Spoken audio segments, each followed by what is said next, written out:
अगर हम सब अपनी ज़िंदगियों पे एक नज़र दौड़ाएं तो हमें बहुत क्लियरली ये बात पता लगेगी कि ज़्यादातर मामलात हमारी ज़िंदगियों में जो ख़राब हुए हैं, जो बिगड़े हैं और ज़ाहिर है जहाँ पे हमें बहुत नुकसान उठाना पड़ा है वो हमारे गुस्से की वजह से है।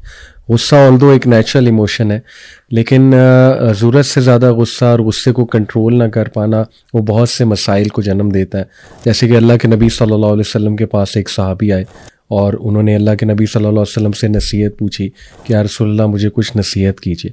अल्लाह के नबी सल्लल्लाहु अलैहि वसल्लम ने कहा गुस्सा ना करो। उन्होंने कहा फिर मुझे कोई नसीहत कीजिए। अल्लाह के नबी सल्लल्लाहु अलैहि वसल्लम ने फिर कहा गुस्सा ना करो। तीसरी बार पूछा तो अल्लाह के नबी सल्लल्लाहु अलैहि वसल्लम ने तीसरी बार भी कहा कि गुस्सा ना करो। देखिए, गुस्सा ऐसा अमल है कि जो इंसान के अच्छे अच्छे अमाल पे पानी फेर देता है। गुस्सा वो अमल है जो अच्छे खासे इंसान के जो रिलेशनशिप्स हैं उनको बिगाड़ देता है। गुस्सा वो अमल है जो इंसान को बदज़ुबान बना देता है और अच्छे खासे पढ़े लिखे इंसान को जानवर बना देता है। इसलिए बहुत ज़रूरी है कि गुस्से को हम कंट्रोल करना सीखें। तो इस हवाले से इंशाल्लाह कुछ टिप्स मैं आपके सामने रखूँगा। सबसे पहले हदीस की रोशनी में एंड ऑल्सो साइकोलॉजी की रोशनी में, नंबर 1, डोंट स्पीक। जब गुस्सा चढ़ा हो तो इंसान को चुप कर जाना चाहिए। नबी सल्लल्लाहु अलैहि वसल्लम ने कहा कि इट्स बेटर कि इंसान खामोश हो जाए गुस्से की हालत में, और इसको प्रैक्टिस करना पड़ेगा और प्रैक्टिस के साथ ये चीज़ आ जाती है। नंबर 2, गेट अप और चेंज योर पोजीशन। अपनी पोजीशन को चेंज करना चाहिए। अगर बैठे में खड़े हो जाएं, खड़े में बैठे में या लेट जाएं। और साइकोलॉजिकली स्पीकिंग साइंटिफिक मेथड है कि जब आप अपनी पोजीशन चेंज करते हैं तो डेफिनेटली इंसान के सर से वो चीज़ उतर जाती है। नंबर 3, रीड ताऊज़, आऊज़ बिल्लाहि मिनश्शैतानिर्रजीम पढ़ें। गुस्सा ज़रूर चला जाएगा। गुस्सा शैतान की तरफ से भी है।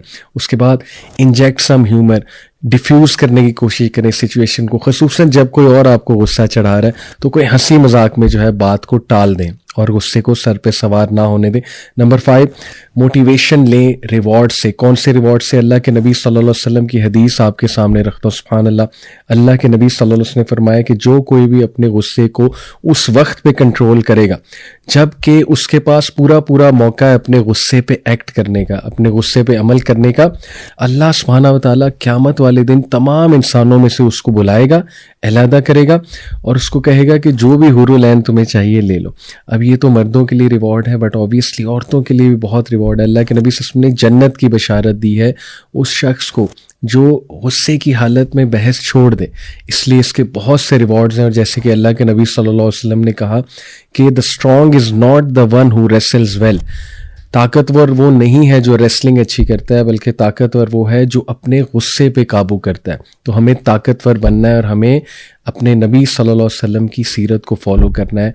और हमें नबी सल्लल्लाहु अलैहि वसल्लम के अगर तो साथ हमारी तमन्ना है जन्नत में उनके साथ जाने की, तो उन जैसा रवैया भी अपनाना होगा। इसलिए इन चीज़ों को मोटिवेशन ले और अल्लाह से दुआ करना ना भूलें कि अल्लाह मेरे में बहुत गुस्सा है, तो Allah please help me control this anger.